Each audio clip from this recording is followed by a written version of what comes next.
Hey guys, today the device with me is Sony Rx 100 and I'm getting this error.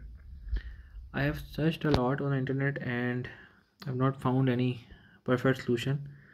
So as per the behavior of the camera, I think this is the battery issue.